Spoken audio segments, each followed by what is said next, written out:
Cara-cara untuk istiqamah. Pertama, apa itu istiqamah?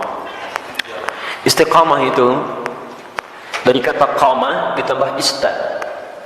Qamah itu asalnya tegak, lurus, sempurna. Kalau ditambah ista, kata ista dalam bahasa Arab menunjuk pada usaha atau keinginan untuk mewujudkan sesuatu. Bisa berarti permintaan atau usaha untuk mewujudkan sesuatu. Misal, kalau wujudnya permintaan, antum pernah dengar kalimat istighfar? Istighfar itu dari kata ghafara, artinya ampunan, al-ghufru. Ditambah ista jadi istaghfar, minta ampunan. Sifatnya disebut dengan istighfar. Maka ista di sini fungsinya untuk memohon, meminta. Ada yang sifatnya usaha, usaha untuk mewujudkan sesuatu. Misal, ta'ah, ketaatan. Ta'atun, bentuknya bisa ibadah. Haji bagian dari taat, salat bagian dari taat. Ketika ditambah istita'ah, sifatnya disebut istita'ah, maka istita'ah adalah ikhtiar usaha untuk mewujudkan ketaatan kepada Allah. Kalau dikaitkan dengan haji, artinya usaha agar bisa mewujudkan haji yang diharapkan. Ikhtiar agar bisa berhaji, singkatnya demikian. Maka disebut dengan istita'ah. Ketika Allah misalnya sampaikan man istata'a ilaihi sabila, haji itu disebutkan istata'ah. Ingat, terjemahan yang paling tepat bukan diterjemahkan dengan mampu, tapi berusaha untuk mampu. Kalau diterjemahkan dengan mampu berarti terbatas pada kalangan tertentu. Tapi kalau berusaha untuk mampu, artinya setiap kita punya peluang untuk mewujudkannya. Tergantung mau usaha atau tidak, itu poinnya. Hati-hati dalam menerjemahkan sesuatu ya. Kadang-kadang setiap huruf bahkan harakat itu bisa memberikan makna tersendiri. Ya, antum simpulkan, saya belum istita'ah, kenapa? Belum ada harta. Betapa banyak orang kaya yang belum bisa berhaji. Dan tidak sedikit orang-orang yang dipandang tidak mampu dengan hartanya, justru dia berangkat dalam haji. Itu luar biasa. Jadi ketika antum mau mewujudkan haji atau ibadah dengan baik, tambahkan ista, iringi dengan ikhtiar untuk mewujudkannya. Seorang gadis cilik namanya Naura pernah menulis surat kepada kami. Ya, dan saya menangis membaca itu dalam kamar waktu, dan saya mendoakan kepada Allah supaya diwujudkan cita-citanya. Ustaz Adi, saya Naura, kelas 4 SD, baru hafal 4 juz ya Ustaz Adi. Mohon doakan saya agar bisa menjadi penghafal Quran. Saya ingin jadi hafid yang memberikan mahkota di kepala orang tua saya. Mohon doakan Ustaz Adi, semoga saya sekeluarga bisa umrah sama Ustaz haji ke Baitullah. Masya Allah. Saya diam, saya menangis. Dan saya bermohon kepada Allah agar menerima bagian dari doa dinda itu. Anak kecil polos menulis dengan guratan tangannya. Tum tahu apa yang terjadi? Dia cuma menuliskan kalimat, tapi kalimatnya sampai menggetarkan arsy. Saya baru tahu kemudian sehari sebelum ini, sebelum hari ini, hari Rabu kemarin, kalau doanya sudah dijawab oleh Allah jauh sebelumnya. Dari mana doanya? Dialihkan lewat yang lain supaya ada sinergi dalam kebaikan. Syekh Ali Jabir yang pertama merespon itu. Awalnya saya ingin berangkatkan kemudian di bulan November, tapi Allah menginginkan lebih cepat dia berangkat. Kami akan berangkat umrah bulan November, tapi Allah menginginkan dia lebih cepat berangkat karena tangisannya, karena doanya, karena harapannya. Melalui Syekh Ali Jabir, Masya Allah, semoga Allah rahmati beliau, berikan kebaikan. Ya, kemudian diberikan dengan sekeluarganya umrah dari tulisan tangan anaknya yang diberangkatkan, dianya, adiknya, bapaknya, ibunya. Bayangkan bagaimana anak ini berusaha dalam kebaikan. Dan biasanya ibu bapak, kalau anak sudah soleh, orang tuanya dapat. Orang tuanya akan dapat. Musa, Masya Allah, saya doakan kebaikan untuk adinda Musa. Hafal Quran, 30 juz. Ketika dia hafal Quran, orang tuanya ikut diangkat. Anaknya berangkat haji, bapaknya ikut haji. Anaknya berangkat ke Jeddah, bapaknya ikut ke Jeddah. Semua orang tuanya. Dan yang dicari biasanya orang tuanya. Silahkan cek. Bukan berapa hartanya, bukan macam-macamnya. Ketika ada anak orang baik, atau makan tanyakan siapa orang tuanya. Silahkan cek. Makanya dalam ilmu hadis, ketika ada hadis diriwayatkan oleh seorang anak, maka nama anak akan dihilangkan, tapi dilekatkan pada bapaknya. Abdullah bin Abbas, nama aslinya Abdullah, bapaknya Abbas. Ketika ada hadis riwayat Abdullah bin Abbas, kalimat Abdullahnya dibuang, disingkat jadi Ibnu Abbas, anaknya Abbas. Ingin menunjukkan karena Abdullah jadi baik karena peran bapaknya. Abdullah bin Umar, anaknya Umar, disebut Ibnu Umar. Silakan. Abdullah bin Amr bin As, dihilangkan Abdullahnya, disingkat Ibnu Amr bin As. Kenapa? Ingin menunjukkan bahwa ada peran orang tua di dalamnya. Jadi kalau antum ingin anaknya soleh, orang tuanya soleh duluan. Soleh duluan. Dalam bentuk sikap ya, bukan bentuk nama. Ustaz, nama saya soleh, istri saya solihah. Kenapa anak saya belum begitu? Antum belum diwujudkan dalam bentuk ikhtiar. Itu masalahnya. Jelas ya? Di teman-teman, ayo masukkan nilainya ke situ, hadirkan ke situ, ikhtiar kita, dan insya Allah ada kebaikan di dalamnya.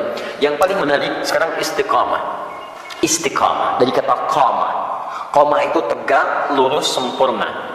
Kalau semua ibadah diawali dengan kata qamah, itu artinya ibadah itu ditunaikan dengan sempurna. Turunannya aqama yuqimu iqamah. Iqamatun selalu disingkat dengan qamah, yang singkat orang Indonesia. Semua kalimat salat dibuka dengan kata iqamah yang menunjuk pada ibadah. Alladzina yuqimunas shalah wa aqimus shalah. Aqimis shalah. Rata-rata dibuka dengan demikian. Lihat baik-baik. Kalau antum ingin menunaikan ibadah dengan sempurna, kan tidak langsung sempurna seketika. Apakah ketika anda tahajud, misalnya malam ini bangun jam 3, tahajud jam 3 lewat 20, karena 20 menit siap-siap. Apakah mohon maaf, malam selanjutnya akan memenuhi jam yang sama? Belum tentu. Walaupun alarm dipasang dengan situasi yang sama, 2.15, 2.30, 2.45. Alarm pertama mematikan alarm kedua, alarm kedua mematikan alarm ketiga, alarm ketiga masih nundutan, ya kan? Menunggu jam 3 tiba. Nih, hari pertama bisa pas jam 3, tapi hari kedua belum tentu. Ya, hari kedua sama bangun, tapi informasi lebih dahsyat sampai kepada kita. Begitu mau ngambil air wudu, bel yang bunyi, ping, setan masuk kemudian ke hati kita. Baca dulu daripada penasaran. Begitu dibaca, Masya Allah, MU melawan Manchester City. Pertemuan dua pelatih klasik antara Pep Guardiola dengan Jose Mourinho. Sekarang poinnya cuma beda 2, karena kemarin MU dia seri ya skornya, kemudian Manchester City menang, skornya cukup telak 7-2 dia menang kemarin itu. Masya Allah, sekarang akan pertemuan menentukan. Kalau MU menang maka juara dia, poinnya 1 bedanya. Kalau Manchester City menang, poinnya beda 5. Wah, luar biasa. Sekarang ini suka bola lagi, itu yang masalah. Saya nggak pernah nonton teman-teman, tapi kalau saya katakan saya nggak nonton, buang waktu, buang. Tapi saya kalau ditanya, insya Allah bisa jawab. Ya, itu. Ya. Saya tahu Ancelotti dipecat, saya tahu. Ya, Ancelotti dipecat di Bayern Munchen. Ya, karena kemarin dia kalah juga, ya, 3-0 kalah di Liga Champions. Ya, kemudian langsung seketika dipecat. Nanti isunya akan digantikan oleh Jurgen Klopp. Jurgen Klopp sedang melatih Liverpool sekarang. Ya, isunya musim ini dia akan selesai dan pindah lagi ke Bayern Munchen. Dia sebelumnya di Borussia Dortmund. Borussia Dortmund itu lawannya, ya, rivalnya adalah Bayern Munchen. Saya hafal itu. Udah, sudah sini. Tapi sekali lagi saya nggak nonton. Ini 3.20. Antum berusaha atasi gangguan ini, berusaha untuk konsisten sempurna sesuai waktu dan keadaannya. Berusaha tambah ista dengan qamah. Disatukan jadi istaqama, yastaqimu, sifatnya disebut dengan istiqamah. Ini istiqamah itu artinya usaha untuk konsisten dalam kebaikan atau ketaatan. Usaha untuk konsisten menunaikan ketaatan.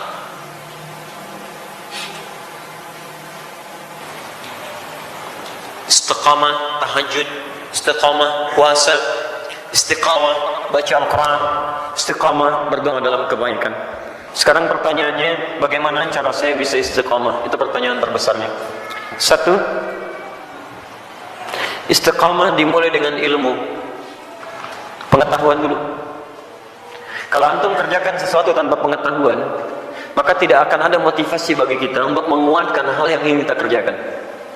Bahkan Nabi SAW pun ketika akan diangkat menjadi Rasul, kemudian diberikan tugas beliau untuk berdakwah, itu jedanya 5 tahun sampai berdakwah, dan dari jeda itu diberikan dulu bekal pengetahuan. Apa ayat yang turun kepada beliau? Pertama kali wahyu pertama turun, Iqra, diminta belajar dulu. Belajar. Baru kemudian setelah turun pengetahuan yang cukup, baru 5 tahun setelah itu, 615 Masehi, diberikanlah tugas kemudian dengan turunnya Quran surah ke-74 Al-Mudaththir untuk berdakwah secara terang-terangan. Nah, sekarang antum ingin istiqomah di bidang apa? Bisa antum pilih dulu, saya ingin istiqomah satu-satulah, gak usah semuanya. Bisa, saya mau istiqomah dalam sholat dulu. Maka sebelum antum tunaikan ibadahnya, antum keluarkan dulu hadis-hadis, ayat-ayat dari Al-Quran, hadis dari Nabi, petunjuk sholat yang benar. Kalau antum tidak keluarkan ini, nanti antum akan istiqomah pada yang salah. Karena boleh jadi antum sholat dengan cara yang keliru. Salah takbirnya, kemudian salah rukunya, salah sujudnya, maka turunkan kemudian pengetahuannya untuk memudahkan kita dalam menunaikannya. 1. Yang kedua, keluarkan kemudian motivasi positifnya. Ya, keutamaannya. Keutamaan itu untuk selalu memotivasi kita kalau kita sedang menurun, ya, dalam mengerjakan amal saleh yang dimaksudkan. Bisa, itu boleh dituliskan. Saya ingin tunaikan tahajud, ingin istiqamah. Antum keluarkan keutamaan tahajud, tuliskan. Ada 4 keutamaan tahajud dalam Al-Quran. Quran surah 17 ayat 79 sampai dengan 81, paling kiri sebelah atas. Satu, mengangkat karir di tempat terbaik. Asa ayyab'atsaka rabbuka maqaman mahmuda. Dua, mendapat bimbingan Allah saat menjalani aktivitas. Wa rabbi adkhilni mudkhalas sidq. Tiga, mendapat bimbingan Allah keluar dari kesulitan. Wa akhrijni mukhrajas sidq. Keempat, mendapat perlindungan dari Allah ketika diganggu oleh orang lain, langsung tanpa perantara. Waj'alni min ladunka sultanan nasira. Demi Allah saya katakan ya, saya mohon kepada antum kalau masih punya banyak tugas, pekerjaan macam-macam tuh jangan tinggalkan tahajud. Walaupun cuma 2 rakaat, witirnya 1 rakaat. Jangan tinggalkan. Kalau antum konsisten, maka nilai-nilai kebaikan akan Allah berikan. Supaya jadi motivasi, antum tuliskan itu. Tempelkan di samping kanan, di dinding tembok kita mau tidur itu, sampaikan sebelah kanan. Tempelkan. Di begitu antum mau tidur, antum bisa melihat itu. Dalam keadaan lupa pun ketika antum melihat itu, antum bisa termotivasi untuk bangun di malam harinya. Kalau bisa tambahkan kalimat di bawahnya. Ya, tambahkan kalimat di bawahnya. Apa kamu merasa sudah ada jaminan surga? Nabi aja ahli surga, tahajud. Kamu bukan nabi, bukan rasul, bukan ahli surga, kamu tahajud. Apakah kamu masih sehat sampai malam ini? Tuliskan. Sampaikan. Dibuat kalimat-kalimat quote-quote yang indah untuk memotivasi kita ibadah. Ayo. Non muslim aja punya quote untuk kehidupan mereka. Masa urusan akhirat kita nggak punya quote yang baik? Hadirkan. Kita tuliskan jadi motivasi. 2, 3. Di satu, pelajari dengan ilmu. 2, keluarkan keutamaannya. 3, hadirkan ancaman-ancaman Allah saat antum menyimpang dari amal soleh yang tengah dikerjakan. Ancamannya, misal tadi ingin meningkatkan sholat, dimulai dengan sholat fardu, terus tiba-tiba terpikir untuk mengabaikan sholat karena ada proyek, terus tunda-tunda sholat, kan? Karena ada proyek tertentu sampai Jumatan ditinggalkan untuk mengumpulkan dunia. Maka antum boleh keluarkan ancaman Allah pada yang seperti itu supaya tetap memacu kita supaya bisa istiqamah. Misal, keluarkan Quran surah Al-Humazah. Lihat, wailul likulli humazatil lumazah. Celaka bagi para pengumpat. Itu terjemahan mushaf. Tapi kalau kita terjemahkan dengan terjemah yang menggunakan nilai bahasa, ya ada balaghah, ada nahwu, ada saraf ya. Setiap yang ada taknya menunjuk pada perempuan. Ya, kalau kita hadirkan sekarang, celakalah bagi para sosialita yang tukang gosip. Ya, perempuan-perempuan yang senang bergosip. Alladzi jama'a mala wa 'addada. Ini agak unik. Biasanya kalau tak pasangannya dengan allati, tapi ini menggunakan alladzi. Alladzi menunjuk pada laki-laki bukan perempuan. Istrinya suka gosip, laki-lakinya suaminya suka mengumpulkan harta. Suami sibuk dalam bekerja, istrinya sibuk menggunakan harta suami untuk kumpul-kumpul cuman gosip dan sebagainya. Lihat, alladzi jama'a mala wa 'addada. Yang suaminya sibuk dalam bekerja cuman ngitung-ngitung hasil aja. Keuntungan sekian, ini sekian, ini sekian. Mama, ini yang kita dapatkan begini-begini. Ya Pak, besok mama pakai untuk pertemuannya Pak, arisan. Ya gitu kan cuma begitu. Berangkat ngobrolin orang begini macam-macam. Jadi habis di situ aja.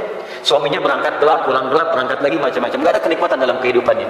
Lihat, yahsabu anna malahu akhlada. Dia kira harta itu bisa membuat kekal di dalam kebahagiaannya. Perhatikan, sampai sholat ditinggalkan. Jumatan diabaikan. Karena ada orang yang berusaha meninggalkan, menukar akhirat itu untuk dunia yang semata. Ya, Quran surah ke-62 ayat ke-11, paling kiri sebelah atas.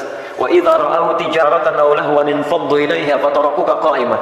Qul ma 'indallahi khairun min lahwin tijarah. Ada sementara orang yang ketika engkau berkhutbah Muhammad tiba-tiba maaf, dia meninggalkan engkau sendirian berkhutbah, dia kejar kemudian kafilah-kafilah dagang itu.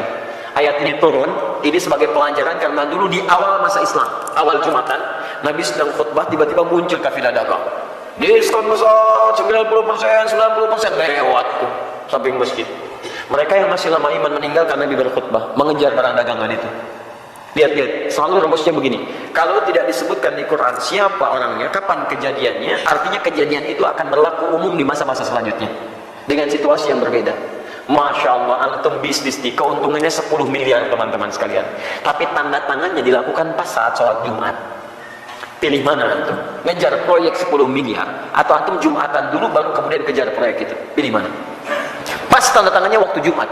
Yang kalau dalam ikhtiar manusia, maaf, ikut Jumat dulu lewat proyek ini. Ambil proyeknya, tertinggal Jumatnya. Pilih mana? Ikut Jumat atau ambil proyek? Dan tidak ada pilihan yang ketiga, ikut Jumat dapat 10 miliar. Nggak ada. Nggak usah maksa antum, di sini saya tegas. Waktu kita terbatas. Ini yang tidak mudah. Maka bagi yang seperti ini ada muncul ancaman Allah di dalamnya. Lihat ancamannya positif.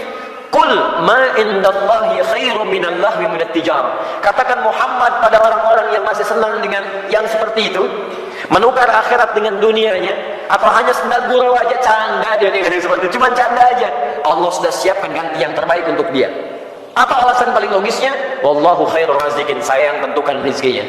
Ayo kamu ikut ke sana, saya buat kecelakaan di jalan. Ayo kamu dapatkan itu, maut sudah menanti kamu sekarang. Jumat tidak dapat, harta nggak diperoleh. Mau apa kamu? Kalau dia mau datang dulu, saya ganti dengan yang lebih baik. Dia dapatkan proyeknya, dia dapatkan ketenangannya, diberikan yang terbaik. Tapi kalau antum paksa tinggalkan itu, maka ayat teruskan. Yahsabu anna malahu akhlada. Kalla la yumbadanna fil hutamah. Bagi orang yang rela meninggalkan ibadahnya hanya untuk urusan dunianya, dunia dibagi dua, tijarah untuk bisnis, lahun untuk yang tidak bermanfaat. Ninggalin tahajud cuma untuk sekedar nonton-nonton yang tidak jelas. Ninggalin salat hanya untuk sekedar nonton-nonton yang tidak jelas. Sudah konser, ayo lewat. Isya-nya, maghribnya, ayo lewat. Silakan. Beli tiket, beli ini, beli itu, ayo.